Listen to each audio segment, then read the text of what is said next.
Que Jesus, o crucificado e o ressurreto dentre os mortos, esteja conosco durante o meditar da Santa Palavra de Deus. Amém. No ano litúrgico da igreja, hoje é considerado o domingo de Ramos, né?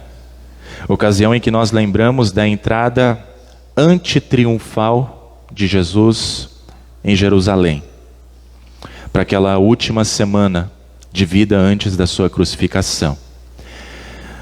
Esse domingo é também considerado o marco inicial da chamada Semana Santa.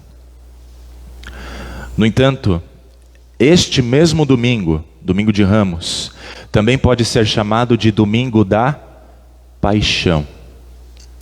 Porque, como nós lemos no Evangelho, nós lembramos o motivo de Jesus ter entrado em Jerusalém. Chegar até o Gólgota, o Calvário, para ser crucificado.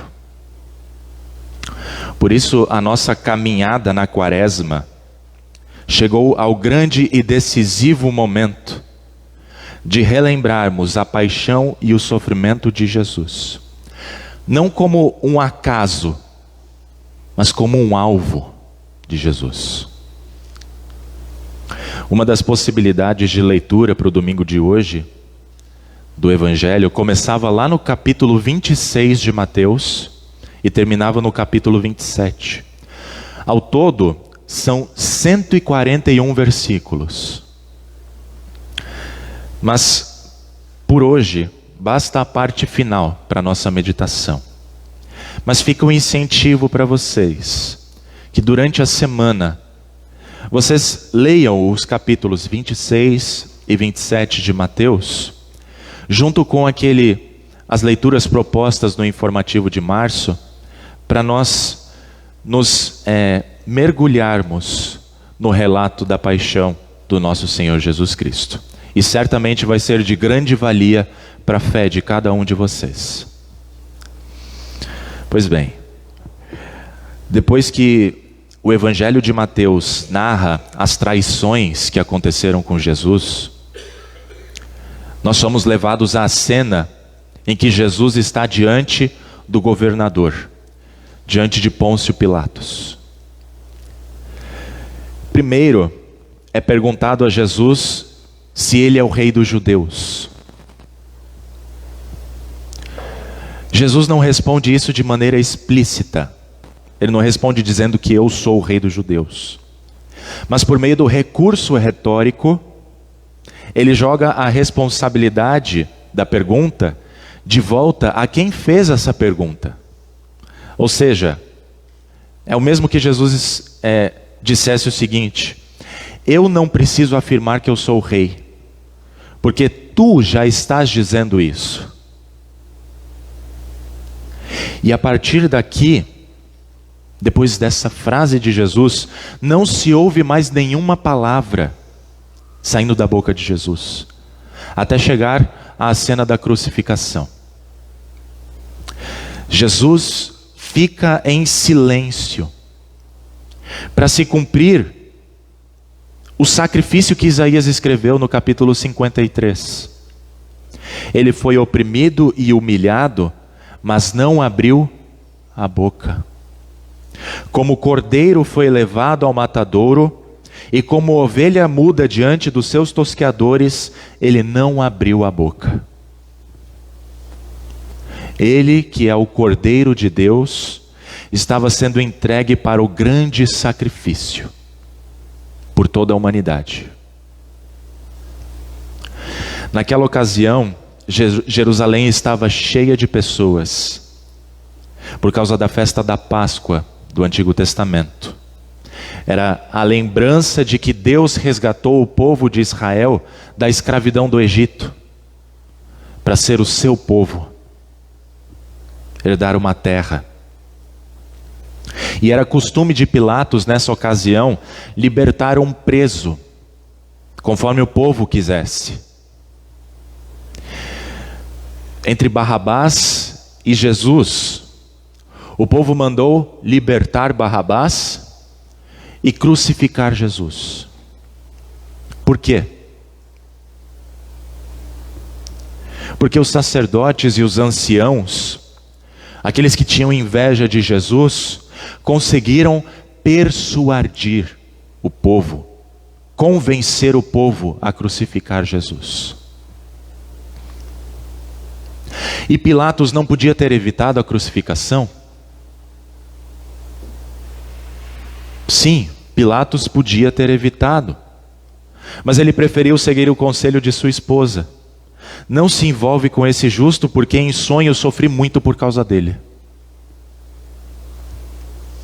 Só aqui nesse pequeno trecho de Mateus são mencionados 3 culpados pela morte de Jesus: os líderes religiosos do povo, que por causa da sua inveja conseguiram convencer o povo a crucificar Jesus; o próprio povo que deu ouvidos aos líderes para crucificar um inocente; e Pilatos, que foi omisso. De nada adiantou ele lavar as mãos, dizendo que era inocente.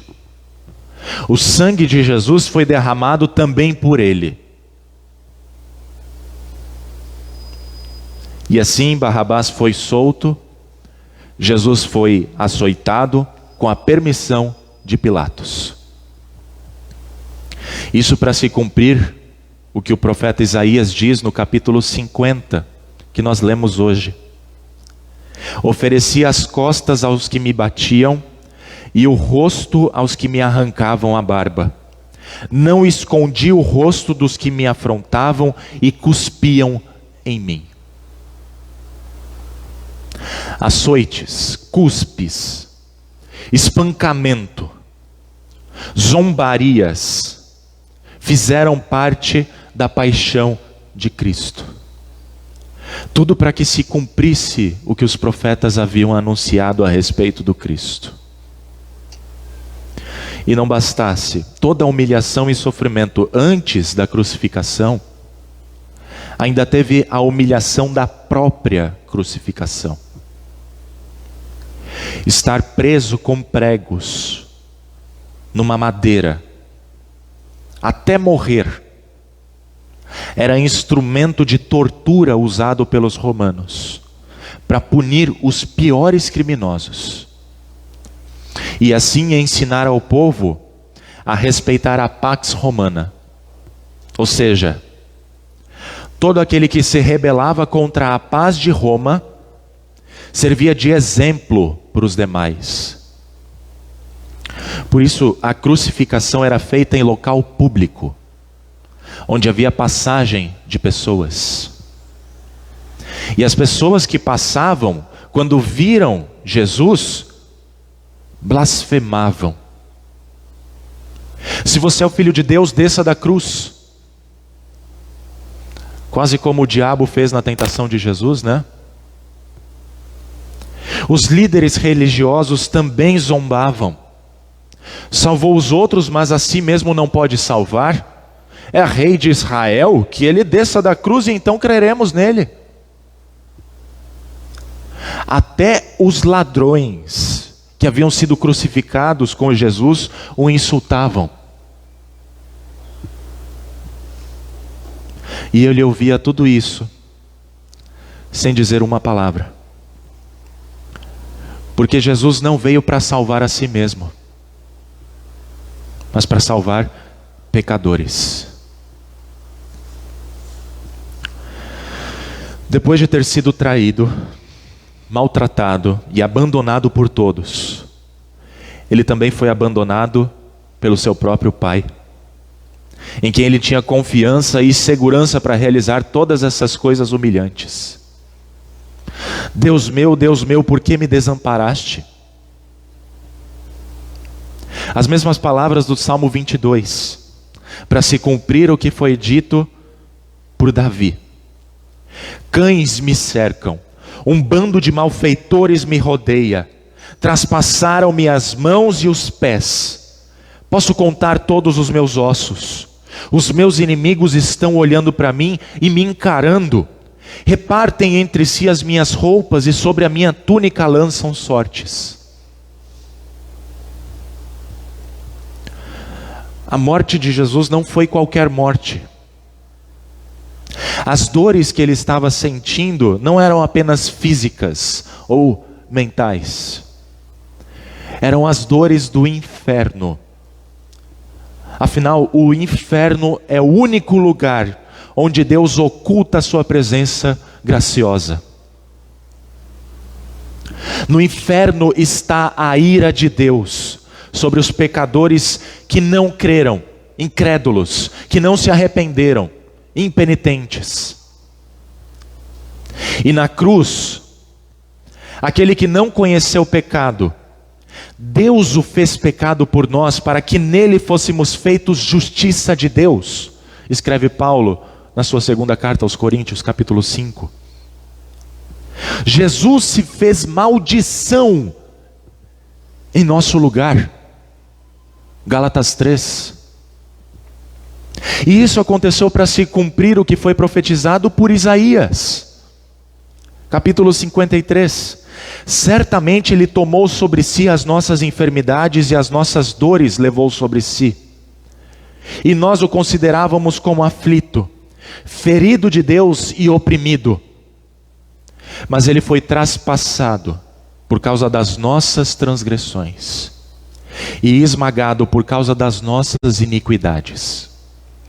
O castigo que nos traz a paz estava sobre ele, e pelas suas feridas nós fomos sarados.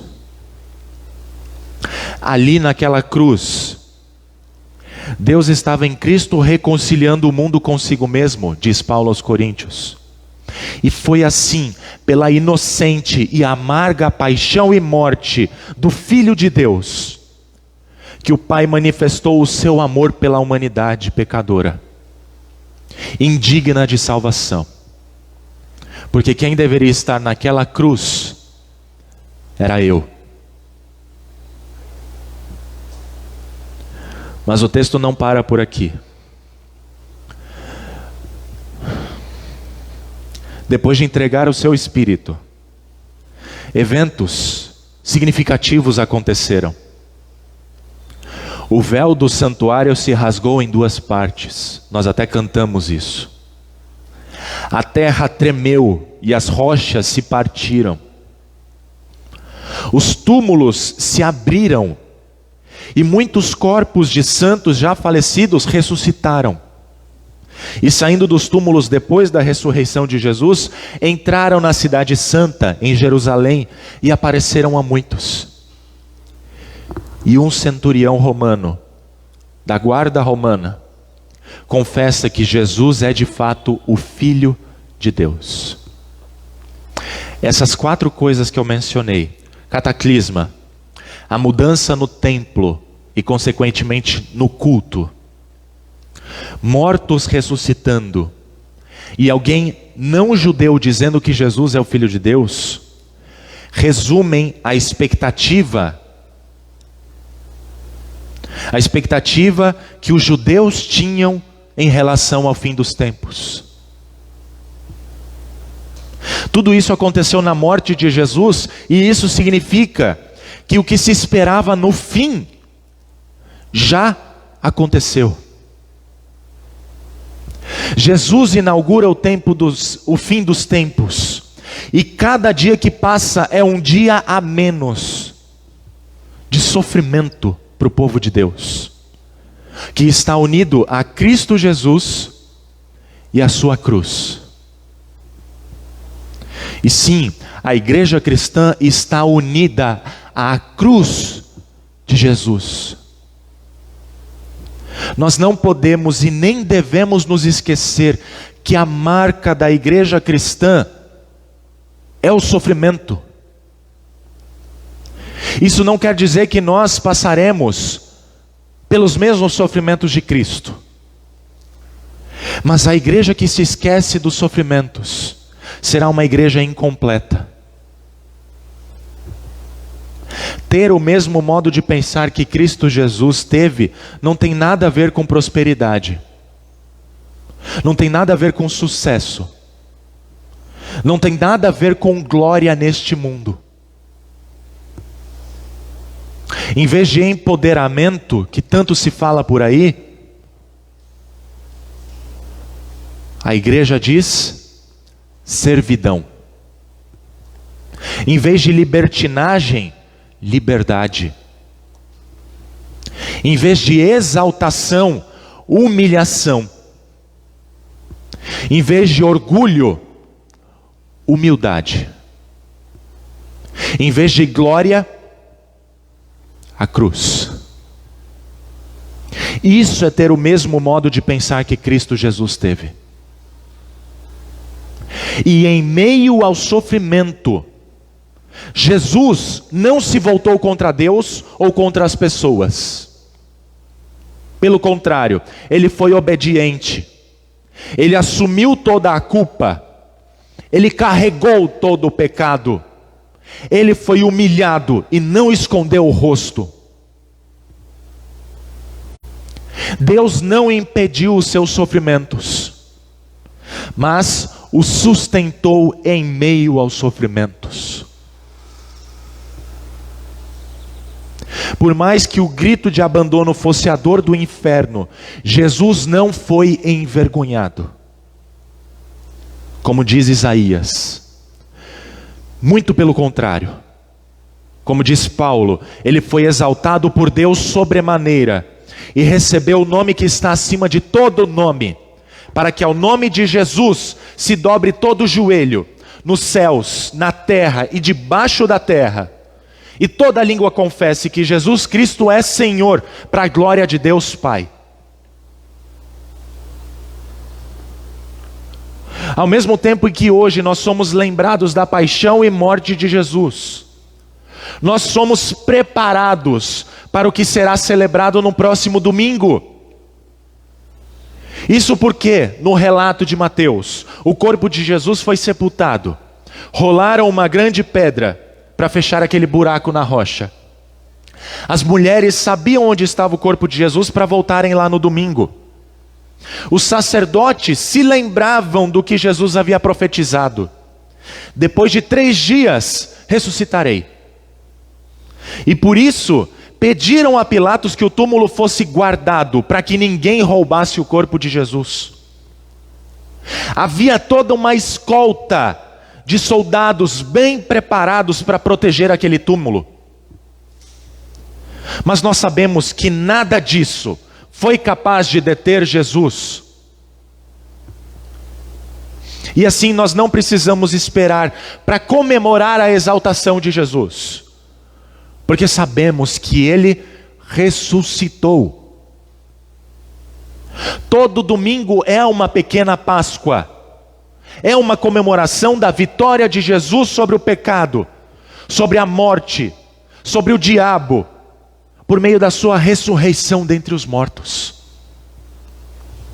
Por isso hoje não lembramos apenas da paixão, do sacrifício de Jesus, da crucificação de Jesus, como se Ele ainda estivesse morto. Não! Se nós lembramos da paixão de Jesus é porque Ele está vivo. Ele é Rei dos reis e Senhor dos senhores. Portanto, a Semana Santa que hoje se inicia nos leva a 3 grandes coisas em nossa vida. Primeiro, a odiar. Odiar o pecado do fundo do nosso ser, pois foi o meu e o seu pecado que condenou Jesus. Segundo, nos leva a sermos coparticipantes da paixão e do sofrimento de Cristo Jesus. E nos leva a nos imaginarmos na cena com Jesus. E terceiro, nos leva a amar o servo do Senhor, porque Ele passou por todo aquele sofrimento em nosso lugar e em nosso favor. Nele os nossos sofrimentos têm sentido, porque nele a morte não é a última palavra. A paixão do servo do Senhor não foi em vão, porque assim como o Pai o ajudou para que ele não fosse envergonhado, assim o Senhor Deus fará conosco no dia da ressurreição.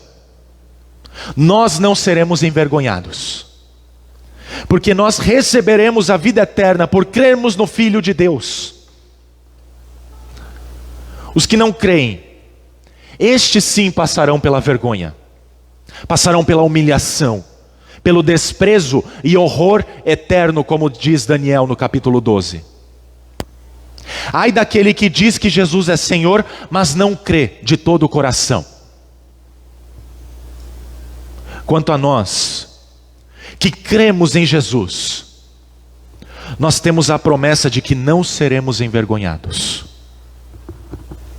Essa promessa é nossa desde o batismo. E é sempre renovada a cada vez que nós ouvimos a palavra de Cristo Jesus com fé, com confiança. E quando nós nos encontramos com Ele na ceia sagrada, para recebermos dele mesmo o perdão que Ele conquistou na cruz, a salvação e a vida eterna. Que nesta Semana Santa e por todos os dias da nossa vida, valorizemos a paixão do nosso Senhor e tenhamos entre nós o mesmo modo de pensar e agir que Ele teve, humilhando-nos, assumindo a forma de servos e servas de Deus, para que todo o nosso viver seja uma confissão que Jesus Cristo é o Senhor, para a glória de Deus Pai, e para estarmos preparados para a grande festa da ressurreição, porque nós seremos exaltados com Cristo e viveremos em seu eterno reino. Amém.